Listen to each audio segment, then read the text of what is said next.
నేను ఒకటి, గ్రామాలు దేశానికి పట్టుకొమ్మలు కాబట్టి అది సర్పంచ్ స్వయం ప్రతిపత్తి గల గ్రామాలు అవ్వాలి. కానీ దానికి చాలా కష్టసాధ్యమైంది ఏంటంటే, ఒకటి గ్రామాలు, పంచాయతీలు రాజకీయాల్లో కూరుకుపోయినాయి, లేదంటే వర్గపోరులో కూరుకుపోయినాయి, లేదంటే కులాల మధ్య కూరుకుపోయినాయి. వీటన్నిటినీ అధిగమించి ముందుకు వెళ్ళాలి అంటే ఖచ్చితంగా మనం ఇర్రెస్పెక్ట్ ఆఫ్ ద పార్టీస్. అందుకే రాగానే 10,000 కానీ 25,000 కానీ మన జాతీయ దినోత్సవానికి కావచ్చు, లేదంటే మన రిపబ్లిక్ డే కావచ్చు, ఇర్రెస్పెక్టివ్ ఆఫ్ అక్కడ కూటమికి సంబంధించిన సర్పంచ్లే లేరు. దాదాపు 70-80% ఉంది దగ్గర. ఎందుకు ఆ భరోసా ఇవ్వడానికి మేము ప్రయత్నం చేసామంటే, it's irrespect of politics, irrespect of political benefit, irrespect of whether NDA is there or not. అక్కడ తెలుగుదేశం ఉందా, లేదంటే భారతీయ జనతా పార్టీ ఉందా, జనసేన అని కాదు, ఏ పార్టీకి సంబంధించిన గ్రామం మటుకు గ్రామం. అది పంచాయతీ. ఆ పంచాయతీ సర్పంచ్కి ఇవ్వాల్సిన మర్యాద కానీ, ఎంపీపీలకు ఇవ్వాల్సిన మర్యాద కానీ, ఎంపీటీసీలకు ఇవ్వాల్సిన మర్యాద కానీ, జెడ్పీటీసీలకు ఇవ్వాల్సిన మర్యాద ఇర్రెస్పెక్ట్ ఆఫ్ ద పార్టీలకి అతీతంగా అది ఇవ్వడానికి మేము సంసిద్ధంగా ఉన్నాం. అదే మేము చూపిస్తా ఉన్నాం ఇక్కడ దాకా. సో మేము దాంట్లో భాగంగానే ఈ రోజున గ్రామస్థాయిని, గ్రామాలను బలోపేతం చేయాలి. పంచాయతీరాజ్ వ్యవస్థని గత ప్రభుత్వం పూర్తిగా నిర్లక్ష్యం చేసిన దాన్ని తిరిగి దాన్ని ఆ నిర్లక్ష్య ధోరణి నుంచి కాపాడాలి. తీసుకోవాల్సిన నిర్ణయాలన్నింటినీ కూడా ఇవాళ గత ప్రభుత్వం వాళ్ళు రావాల్సిన నిధుల్ని అన్ని నిర్వీర్యం చేసేసింది. తీసుకోవాల్సిన నిర్ణయాలన్నింటినీ నిర్వీర్యం చేసింది. 15వ ఆర్థిక సంఘం ద్వారా మంజూరైన నిధుల్ని సమర్థవంతంగా పంచాయతీలకు వినియోగించలేకపోయారు. అయితే మన ప్రభుత్వం వచ్చిన తర్వాత సకాలంలోనే 1,121 కోట్ల రూపాయలు నేరుగా పంచాయతీలకి బడ్జెట్ విడుదలలో ఉత్తర్వులు జారీ చేయడం జరిగింది. మన ప్రభుత్వం వచ్చిన రోజు నుండి ప్రతి అడుగు పంచాయతీలని బలోపేతం చేసే దిశగానే మనం ముందుకెళ్తా ఉన్నాం. సర్పంచుల ఆత్మ గౌరవాన్ని పెంపొందించేది ఇందాక చెప్పినట్టుగా జాతీయ పండుగలైనటువంటి స్వాతంత్ర మరియు గణతంత్ర దినోత్సవాల నిర్వహణకు మంజూరు చేసిన నిధుల్ని 100 నుండి 10,000కి మరియు 250 నుండి 25,000కి పెంచాం. మునుపటి ప్రభుత్వంలో ఉపాధి హామీ పథకం కింద గ్రామ అభివృద్ధిలో ఎలాంటి నిర్ణయాలు తీసుకున్నారు, ఎలాంటి పనులు జరుగుతున్నాయనే దానిపైన స్పష్టత ఉండేది కాదు. కానీ మన ప్రభుత్వం రాగానే ఉపాధి హామీ పథకాన్ని పారదర్శకంగా అమలు చేస్తూ సోషల్ ఆడిట్స్ చాలా సమర్థవంతంగా నిర్వహించడం జరిగింది. ఇప్పటి వరకు ఉపాధి హామీ పథకం కింద 46,94,000 కుటుంబాలకు చెందిన 75,23,000 మంది ఉపాధి ఇక్కడ కూలీ అని రాశారు. నాకు ఈ పదం కొంచెం ఇబ్బందిగా ఉంది.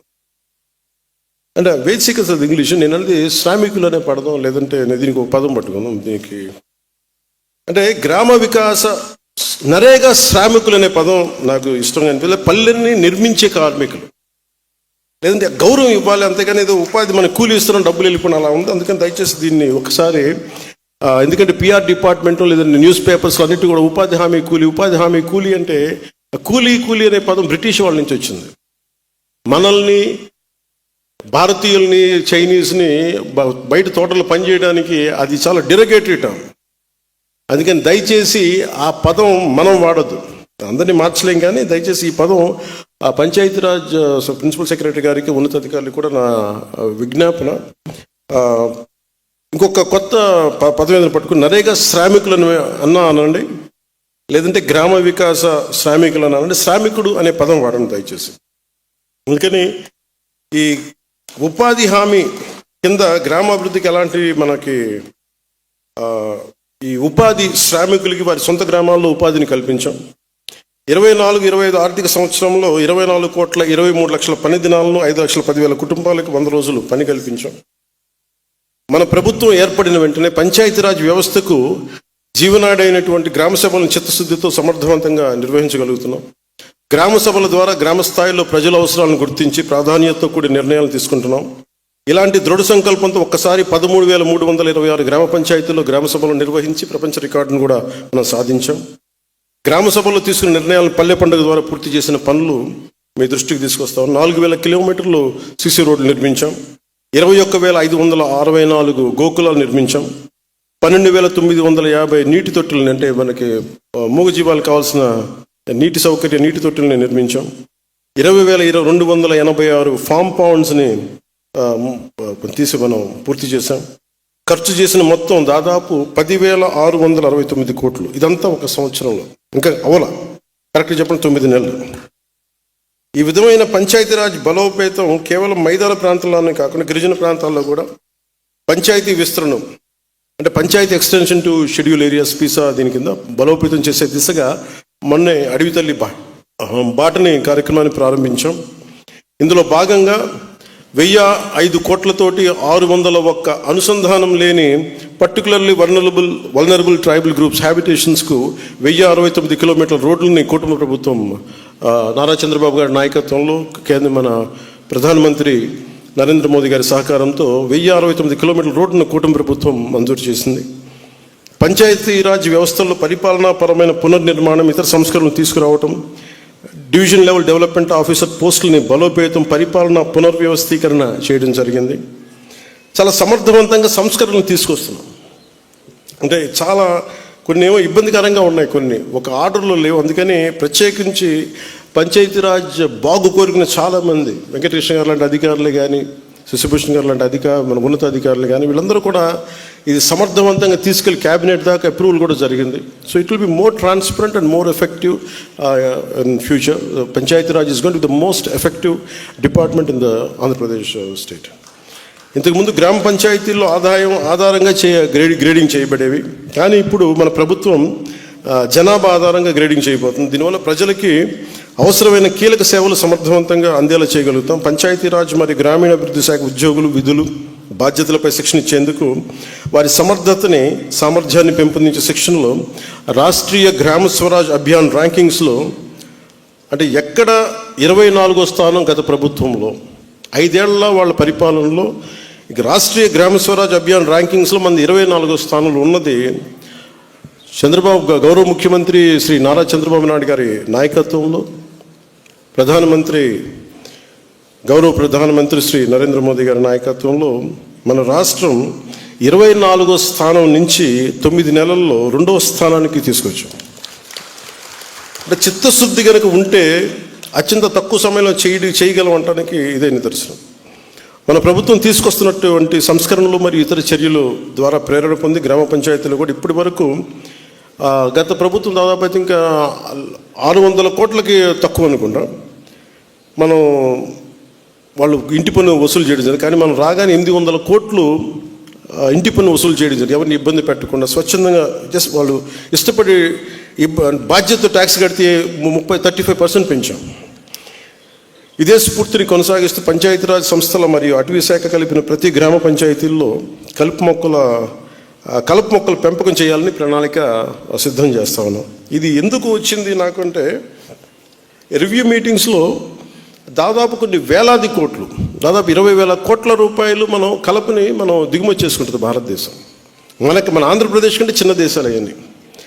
ఆంధ్రప్రదేశ్లో 4వ వంతుండే దేశాలు, 5వ వంతుండే దేశాలు ఎగుమతులు అంత డబ్బులు సంపాదించడం, మనకింత ఖాళీ భూమి ఉండి అన్నీ మనం బాధ్యత లేకుండా మనం వదిలేస్తున్నాం సహజ వనరులని. ఇవన్నీ దృష్టిలో పెట్టుకొని అసలు భారతదేశానికి విదేశ మారక ద్రవ్యం భారం తగ్గించాలంటే ముందు మనం కలపని ఇంపోర్ట్ చేయడం తగ్గించగలిగితే మనం ఎక్స్పోర్ట్ చేసే స్థాయిలోకి వెళ్ళాలని ఒక ప్రత్యేకంగా ఒక ప్రణాళిక సిద్ధం చేసి దాన్ని తెలియజేస్తే ఈ రోజున త్వరలోనే ప్రతి గ్రామం కూడా ఒకటి వాతావరణంలో మన పచ్చదనం పెరుగుద్ది చూడటానికి, 2 వాతావరణంలో ఉష్ణోగ్రత తగ్గుద్ది, అలాగే అది భవిష్యత్తులో మనకి చాలా అద్భుతమైన ఆదాయం కొంత మార్కు రాబోతుంది.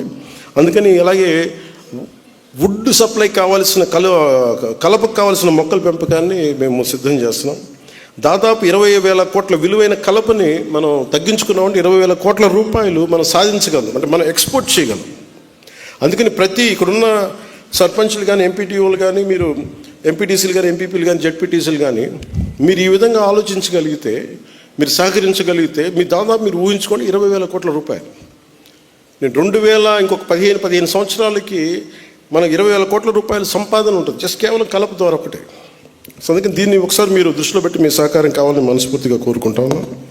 అలాగే అంతిమ లక్ష్యం గ్రామ పంచాయతీలను ఆర్థిక మరియు పరిపాలనా స్వావలంబన కలిగిస్తుంది.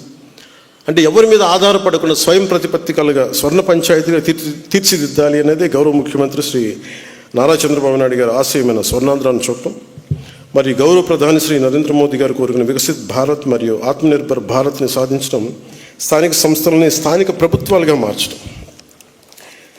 ఇది కొత్తది కాదు. ఈరోజు బేసిక్గా మనకి ప్రాచీన భారతం, మన వేదాల్లో కావచ్చు, కౌటిల్యుడి అర్థశాస్త్రం కావచ్చు, అక్కడి నుంచి కూడా ఎప్పుడు కూడా గ్రామాలని స్వయం ప్రతిపత్తి గల యూనిట్స్, అవన్నీ ఇండిపెండెంట్ యూనిట్స్, దేశానికి అవి మన బలం కలిగించేవన్నీ.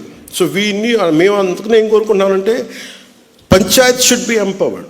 పంచాయతీని బలోపేతం చేయాలి. ఏం చేయాలి దానికని చెప్పి ఇందాక మీరు ఆ స్టాల్స్ చూస్తూ ఉంటే అది మా ఎన్డీఏ ప్రభుత్వం విజన్. అది మీరు చూడగలిగితే దాన్ని వచ్చే 4 సంవత్సరాలు, ఇంకొక ఈ 3 నెలల్లో ఎంత శాతం మేము సాధించగలదని మేము అహర్నిశలు మేము కష్టపడడానికి మేము సంసిద్ధంగా ఉన్నాం. అలాగే దీంట్లో నేను ఉన్నతాధికారుల దృష్టికి తీసుకొస్తున్నాను. ఇందాక నేను చెప్పినట్టుగా ఈ నరేగా కూలీ అనే పథకం నుంచి దయచేసి నరేగా శ్రామికులు అనే పదం వాడవలసిందిగా నేను ఈ ప్రతిపాదన చేస్తాను. దయచేసి దీన్ని ముందుకు తీసుకెళ్ళండి. అలాగే ప్రతి చోట అంటే నేను చాలా గ్రామాల్లో స్కూల్స్కి ల్యాండ్ లేదు. రైల్వే కోడూరు నియోజకవర్గంలో ఒక గ్రామానికి మైసూరవారిపల్లిలో ప్లే గ్రౌండ్ లేకపోతే నేను అడిగితే గ్రామానికి అసలు రెవెన్యూ భూమి ఏదైనా ఉందంటే అసలు సెంట్ భూమి లేదు. నాకు చాలా ఆశ్చర్యం కలిగింది. అసలు బేసిక్గా ఎంత ఉంది భూమి పంచాయతీల కింద, దీన్ని ఒకసారి ఆడిట్ చేయాల్సిన అవసరం ఉంది. ఎంత అన్యాక్రాంతమైంది దీని గురించి ఆడిట్ చేయాల్సిన అవసరం ఉంది. ఎందుకంటే మనకి భారతదేశం స్వయం ప్రతిపత్తి కావాలంటే, స్వయం ఎంపవర్డ్ పంచాయత్ జరగాలి అంటే we need people of great empowerment.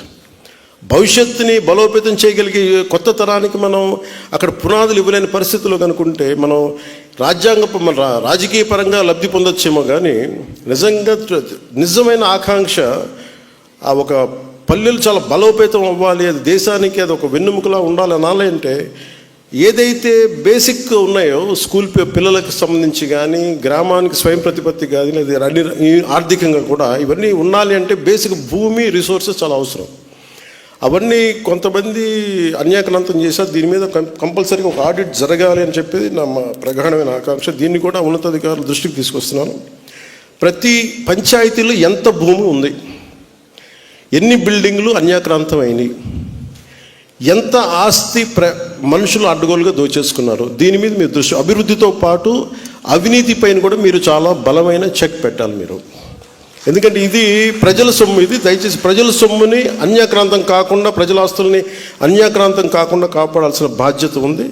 మీకు ఎలాంటి రాజకీయ ఒత్తిళ్ళు వచ్చినా దానికి నేను అనేవాడిని, నేను అండగా ఉంటాను. మీ అందరికీ ఉన్నతాధికారులందరికీ తెలియజేసుకుంటూ మీరు దీన్ని బలంగా ముందుకు తీసుకెళ్ళమని కోరుకుంటా ఉన్నాను.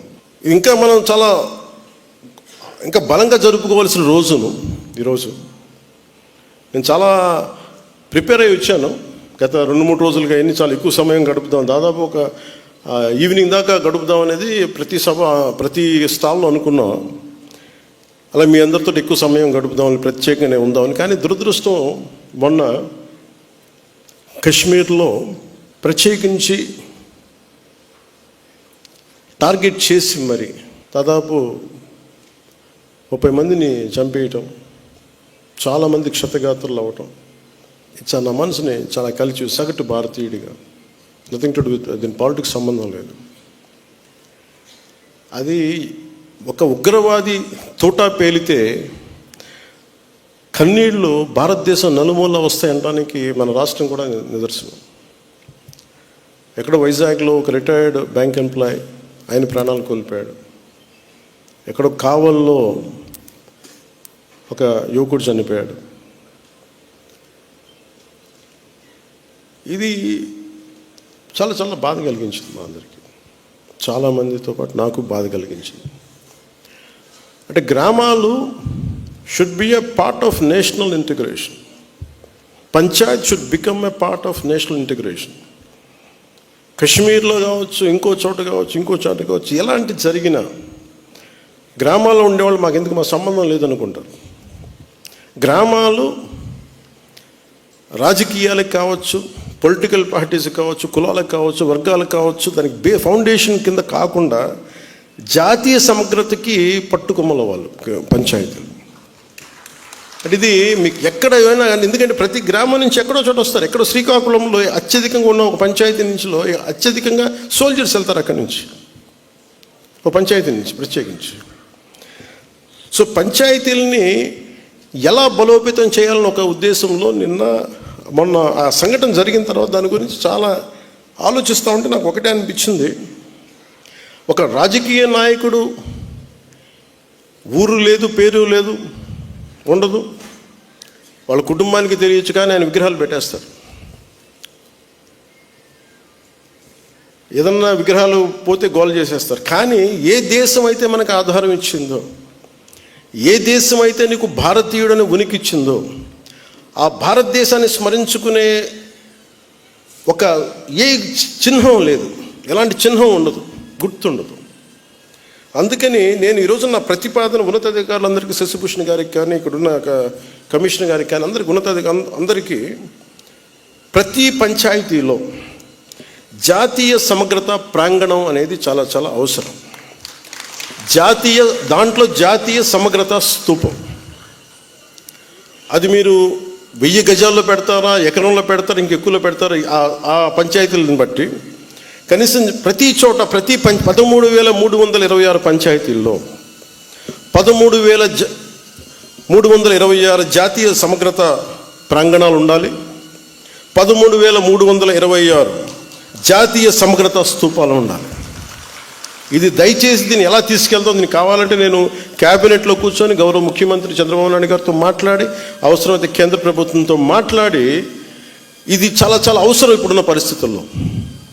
ఉగ్రవాదం పెట్రేగి పెరిగిపోతున్న పరిస్థితుల్లో గ్రామాల నుంచి బలమైన వ్యక్తులు ఉంటేనే, దేశ వికాసానికి బలపడే వ్యక్తుల సమూహం ఉంటేనే గ్రామాల్లోనే మన దేశానికి ఏదైనా చేయగలం, తద్వారా మనం లాభపడగలం. మనకి ఉనికినిచ్చిన మన దేశం తాలూకు మనం భాగస్వాములు కాకపోతే, ఇది నాకు సంబంధం లేదు, నా కులం కాదు, నా పార్టీ కాదు, మా ఏరియా కాదు అనుకుంటే అలా కుదరదు. అందుకని దీనిని సమగ్రతని పెంచే, జాతీయ సమగ్రతని పెంచే ఈ జాతీయ సమగ్రత ప్రాంగణాలకి దయచేసి మీరు ఒక ప్రణాళిక తీసుకెళ్ళవలసిందిగా మనస్ఫూర్తిగా నేను మీ అందరికీ తెలియజేస్తాను. ఇక మీతో ఎక్కువ సమయం గడపాలనుకుంటా ఉన్నాను, కానీ నాకున్న ఒక రెండు నిన్న కాశ్మీర్లో చనిపోయిన వ్యక్తుల్లో మన ఆంధ్రప్రదేశ్ చెందిన వాళ్ళు 2 ఉన్నారు. ఈ బాధ్యతలు నేను కూడా వెళ్ళి వారి క్రిమేషన్లో, వారికి దహన కార్యక్రమాల్లో పాల్గొనాలని నిర్ణయించబడింది. అందువల్ల దానికి బయలుదేరుతున్నాను. లేదంటే కనీసం మీతోటి మీ అందరి గురించి ఉండేవాడిని ఎక్కువసేపు. కాకపోతే నాకు ఇంకా ఏ ఫ్లైట్ ఏం లేదు అక్కడికి వెళ్ళడానికి, దారిలోనే వెళ్ళాలి 200 కిలోమీటర్లు ఇక్కడి నుంచి. అందుకని ఇప్పుడు వెళ్తే కనీసం 3:30 కల్లా చేరుకుంటానని ఆశాభావంతో నేను ముందుకు వెళ్ళాల్సి వస్తుంది. అలాగే వైజాగ్లో ఎవరైతే చంపబడ్డారో ఉగ్రవాదుల దాడిలో, వారి క్రిమేషన్ కూడా వెళ్ళాలని నిర్ణయించడం అయింది. అందువల్ల ఈ రెండింటికి వెళ్ళాల్సింది కాబట్టి నాకు సెలవు ఇప్పించవలసిందిగా మీ అందరికీ మనస్ఫూర్తిగా